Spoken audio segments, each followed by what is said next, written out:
নমস্কার বন্ধুরা, গীতার রান্নাঘরে জানাই সবাইকে স্বাগত। আমি আপনাদের সামনে চলে এসেছি নতুন একটি রেসিপি নিয়ে।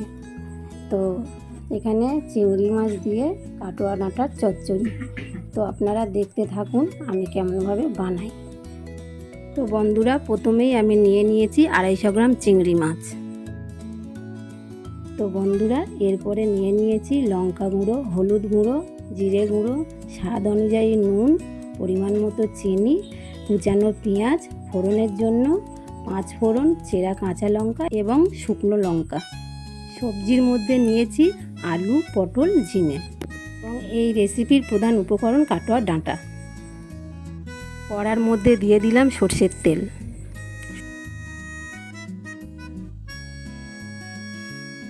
তেল গরম হয়ে গেছে, দিয়ে দিলাম চিংড়ি মাছগুলি।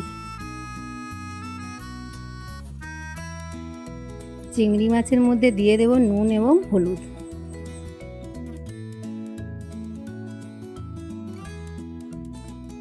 বেশি ভাজার প্রয়োজন নেই, 20 থেকে 30 সেকেন্ড ভাজলেই হবে।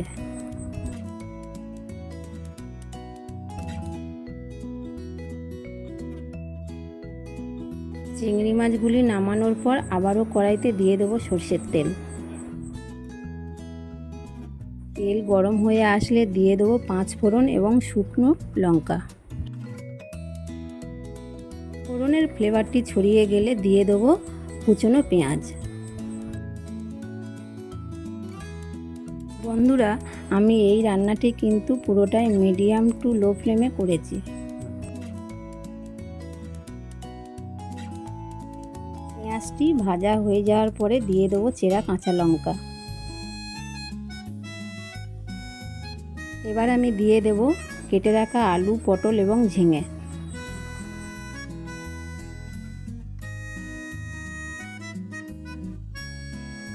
সবজিগুলি দিয়ে কিছুক্ষণ নাড়াচাড়া করে নেব।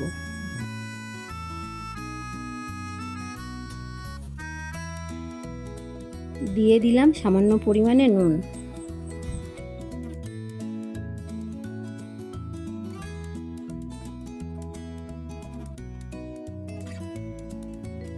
এখন দিয়ে দিচ্ছি এই রান্নার প্রধান উপকরণ কাটোয়ার ডাঁটা। সবজিগুলি ভালো করে মিশিয়ে নেওয়ার পরে মিনিট 2 ঢাকা দিয়ে দিলাম।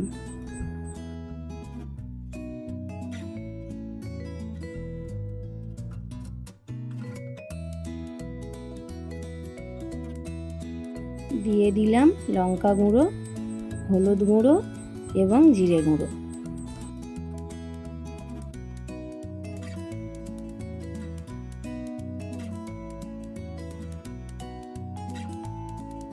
মশলাগুলি সবজির গায়ে ভালো করে লেগে গেলে দিয়ে দেবো সামান্য পরিমাণে জল।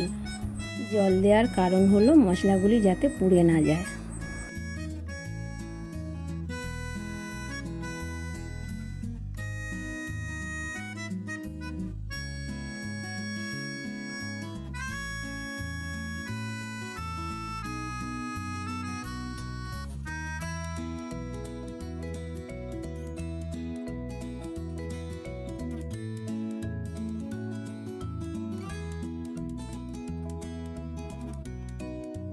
এবার দিয়ে দেবো ভেজে রাখা চিংড়ি মাছগুলি।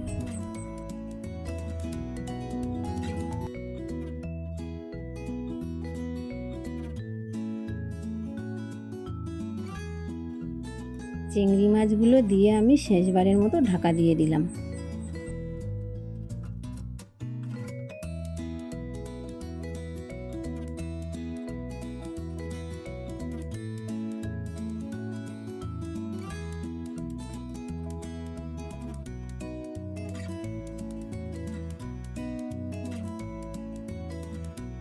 দিয়ে দিলাম স্বাদ অনুযায়ী চিনি, কারণ চিনিটা দিলে যে কোনো চচ্চড়ি স্বাদ একটু বেড়ে যায়।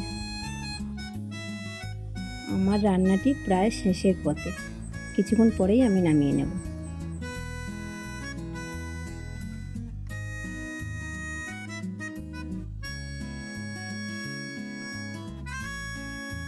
তো রান্নাটি কেমন লাগলো অবশ্যই আমাকে কমেন্ট করে জানাবেন।